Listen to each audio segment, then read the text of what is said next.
بسم اللہ الرحمن الرحیم۔ السلام علیکم۔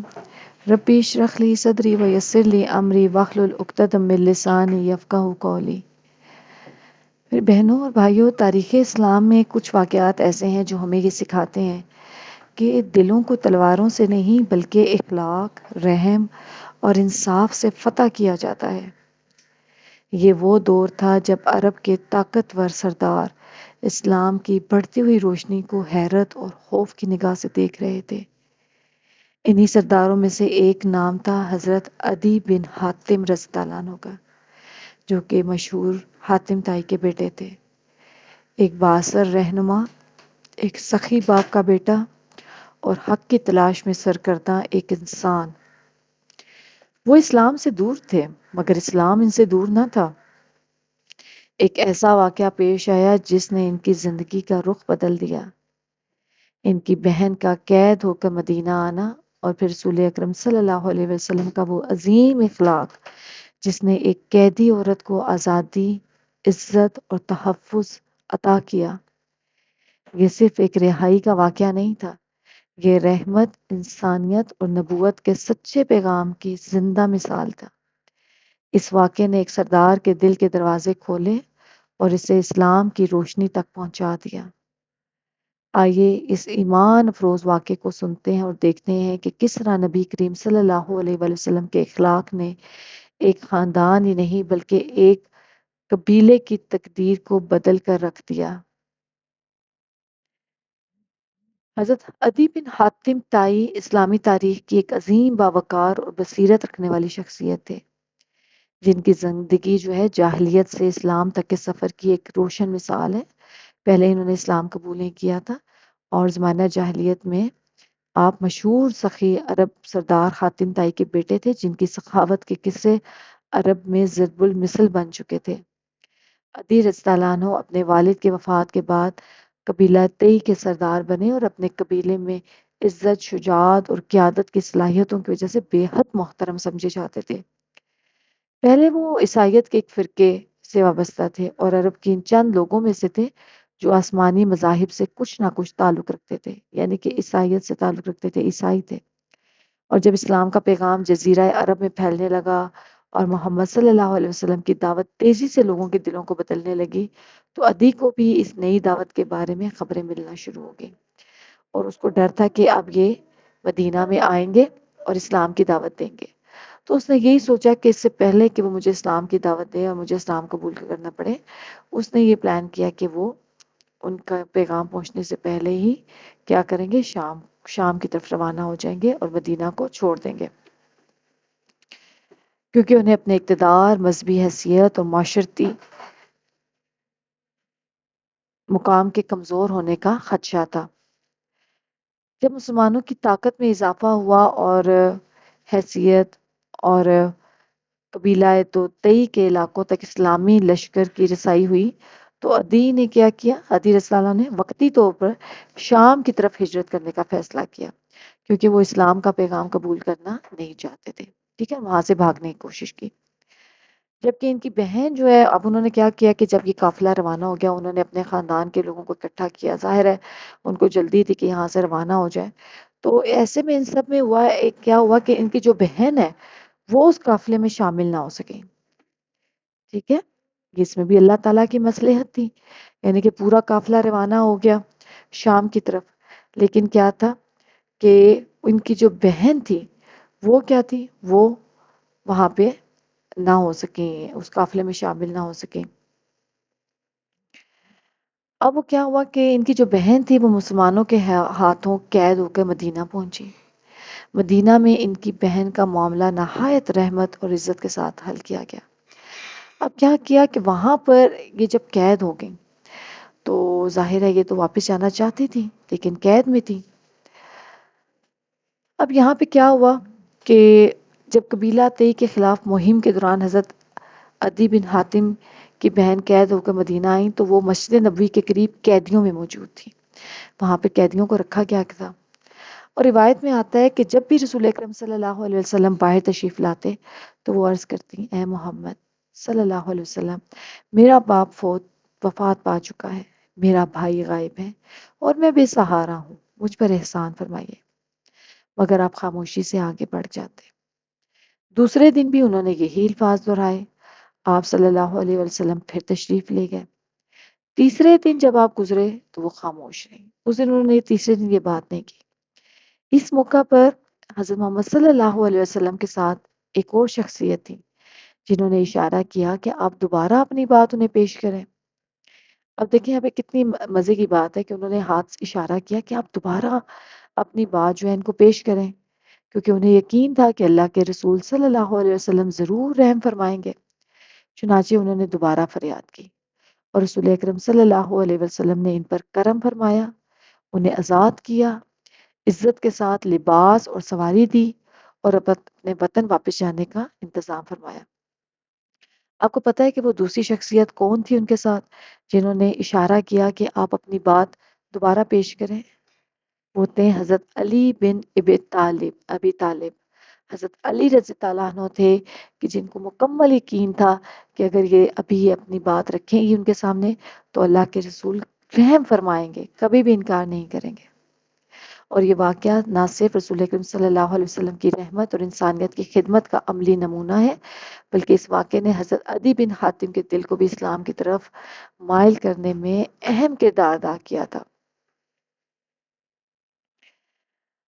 اب کیا ہوا کہ انہوں نے ان کی بہن کو جو زیادہ رائے ہے وہ بھی دیا، اچھی سواری کا بندوبست کیا، سفر کا سامان دیا، لباس دیا، ہر چیز کے ساتھ ان کو عزت اور احترام کے ساتھ ان کو کیا کیا، رخصت کیا۔ اب کیا ہوا کہ جب وہ اپنے بھائی کے پاس پہنچی شام میں، تو واپسی پر انہوں نے بھائی کو جب وہاں پہ قافلہ پہنچا تو حضرت علی رضی اللہ عنہ نے دور سے دیکھا کہ ایک اونٹ آ رہا ہے اور اس پر ایک عورت ہے۔ جب وہ قریب آیا تو وہ ان کو پتا چلا کہ وہ تو ان کی بہن ہے۔ وہ تو بہت خوش ہوئے، لیکن وہ جو بہن ہوتی ہے نا اس نے بھائی کے ساتھ ان کے کافی گلے شکوے کیے کہ تم کیسے بھائی ہو کہ تم اپنی بہن کو چھوڑ کر آ گئے۔ مطلب ان کو کافی دیر ان سے ناراض رہی، لیکن پھر آخر وہ ان سے مان گئی۔ اور پھر انہوں نے اپنے بھائی حضرت عدی رضی اللہ عنہ کو بتایا کہ مدینہ میں ایک ایسے نبی موجود ہیں جو کہ نہ بادشاہ ہیں اور نہ دنیاوی طاقت کے طالب، بلکہ سچائی، انصاف اور اللہ کی بندگی کی دعوت دیتے ہیں۔ جب بہن کی باتوں اور حالات کے مشاہدے نے عدی کے دل میں تحقیق کی جستجو پیدا کی، اور وہ تو انہوں نے کیا کیا کہ وہ انہوں نے سوچا کہ میں خود مدینہ حاضر ہوں گا تاکہ حقیقت کو اپنی آنکھوں سے دیکھ سکوں۔ مدینہ پہنچ کر جب وہ محمد صلی اللہ علیہ وآلہ وسلم کی خدمت میں حاضر ہوئے تو آپ نے نہایت سادہ زندگی، عاجزی اور عدل کا عملی نمونہ پیش کیا۔ روایات میں آتا ہے کہ آپ صلی اللہ علیہ وسلم نے حضرت عدی رضی اللہ عنہ کو اپنے گھر لے گئے اور ایک چمڑے کے تکیے پر بٹھایا اور خود آپ زمین پر تشریف فرما ہوئے، کیونکہ آپ کے پاس اس کے علاوہ کوئی اور تکیہ موجود نہیں تھا، جس سے عدی رضی اللہ عنہ پر یہ واضح ہو گیا کہ یہ کوئی دنیاوی بادشاہ نہیں ہے بلکہ اللہ کے سچے رسول ہیں۔ اب یہاں پر دیکھیں کہ یہاں پر وہ اپنے اخلاق سے پہلے ہی مہمان کی جس طرح سے انہوں نے عزت کی کہ خود زمین پر بیٹھ گئے اور اس چمڑے کے تکیے پر مہمان کو بٹھا دیا۔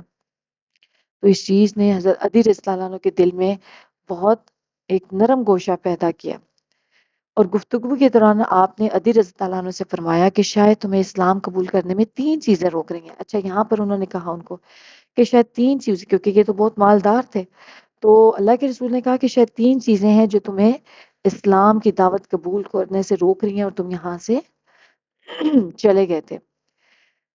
تو وہ کیا تھی کہ مسلمانوں کی غربت، مسلمان ابھی غریب ہیں اس لیے تم رک رہے ہو، دشمنوں کی کثرت ہے، اور یہ خیال کہ حکومت صرف عرب کے چند لوگوں تک محدود رہے گی۔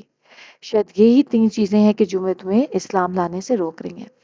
اس کے بعد آپ نے پیشن گوئی فرمائی کہ ایک وقت آئے گا، آپ یہاں پہ غور سے سنیے گا، آپ نے اس کے سامنے کہا کہ یاد رکھو یہ تین چیزیں تمہیں اسلام لانے سے روک رہی ہیں، لیکن ایک وقت آئے گا کہ جب ایک عورت ہیرا سے مکہ تک تنہا سفر کرے گی اور اسے اللہ کے سوا کسی کا خوف نہیں ہوگا، یعنی کہ ہر طرف مسلمانوں کی حکومت ہوگی اور عدل اور انصاف اتنا قائم ہوگا کہ ایک عورت ہیرا سے مکہ کی طرف سفر کرے گی اور اکیلی سفر کرے گی اور اس کو اللہ کے سوا کسی کا خوف نہیں ہوگا۔ پھر دوسری بات کہ مسلمانوں کے خزانے کسرا کے محلات کے خزانے فتح کریں گے، یعنی کیسو کسرا کے جو محلات ہیں ان کے خزانے ان سے بھی زیادہ خزانے ہمارے پاس ہوں گے، اور مال کی اتنی فراوانی ہوگی کہ زکوٰۃ لینے والا کوئی نہیں ملے گا۔ اور بعد میں تاریخ نے ثابت کیا کہ یہ تمام پیشن گوئیاں پوری ہوئیں جس نے حضرت علی رضی اللہ عنہ کے ایمان کو مزید مضبوط کیا۔ اور یہ کب ہوا تھا واقعہ؟ یہاں پہ ایک اور بات بتا دوں کہ جب اللہ کے نبی نے فرمایا تھا کہ مال کی اتنی فراوانی ہوگی کہ زکوٰۃ لینے والا کوئی نہیں ہوگا، تو یہ حضرت عمر بن عزیز رضی اللہ عنہ کے دور میں یہ ہوا تھا کہ اتنی ترقی ہوئی تھی کہ زکوٰۃ لینے والا کوئی نہیں تھا۔ اور انشاءاللہ حضرت عمر بن عبدالعزیز کے کردار پر بھی ہم ایک ڈیٹیل ویڈیو بنائیں گے، اور اس میں ہم آپ کو بتائیں گے کہ سب کچھ ان کے دور اقتدار میں کیا کیا کچھ ہوا تھا۔ بعد میں تاریخ نے ثابت کیا کہ یہ تمام پیشن گوئیاں پوری ہو گئی تھی، ٹھیک ہے، اور اس سے ان کا ایمان بھی مضبوط ہو گیا۔ اب کیا ہوا کہ اس ملاقات کے بعد حضرت علی رضی اللہ عنہ نے اسلام قبول کیا اور سچے دل سے ایمان لے آئے۔ اسلام لانے کے بعد انہوں نے نہ صرف اپنے قبیلے کو اسلام کی دعوت دی، بلکہ اپنی قیادت اور اثر و رسوخ کو دین کی خدمت کے لیے وقف کر دیا۔ ان کی کوششوں سے قبیلہ تئی کے بہت سے لوگ مسلمان ہوئے اور وہ اسلامی معاشرے کا ایک مضبوط حصہ بن گئے۔ خلافت راشدہ کے دور میں بھی حضرت علی رضی اللہ عنہ نے اہم کردار ادا کیا۔ انہوں نے ارتاد کی جنگوں میں حصہ لیا اور اسلامی ریاست کے استحکام کے لیے خدمات انجام دی، اور وہ حضرت علی کے حامیوں میں سے شمار ہوتے تھے اور جنگ صفین سمیت کئی اہم جنگوں میں شریک ہوئے۔ ان کی زندگی ہمیں یہ سبق دیتی ہے کہ حق کی تلاش انسان کو جاہلیت کے اندھیروں سے نکال کر ہدایت کی روشنی میں لے آتی ہے، اور سچی قیادت وہ ہے جو اپنی قوم کو اللہ کی بندگی، عدل اور انسانیت کی خدمت کی طرف لے جائے۔ حضرت عدی بن حاتم کی شخصیت اس بات کی روشن مثال ہے کہ ایک شخص جو ابتدا میں اسلام سے دور تھا، تحقیق، مشاہدے اور سچائی کی پہچان کے ذریعے نہ صرف مسلمان ہوا بلکہ دین اسلام کا مضبوط ستون بن گیا۔ ان کی زندگی ہمیں دعوت دیتی ہے کہ ہم بھی تعصب سے بالاتر ہو کر سچائی کو تلاش کریں، اللہ پر بھروسہ رکھیں، کمزوروں کی مدد کریں اور اپنی صلاحیتوں کو انسانیت اور دین کی خدمت کے لیے وقف کر دیں۔ یہ وہ ہمارے ہیرو ہیں جن کے بارے میں ہمیں پتہ ہونا چاہیے۔ آپ خود سچے دل سے بتائیں، کیا آج سے پہلے آپ کو حضرت عدی بن حاتم کے بارے میں پتہ تھا؟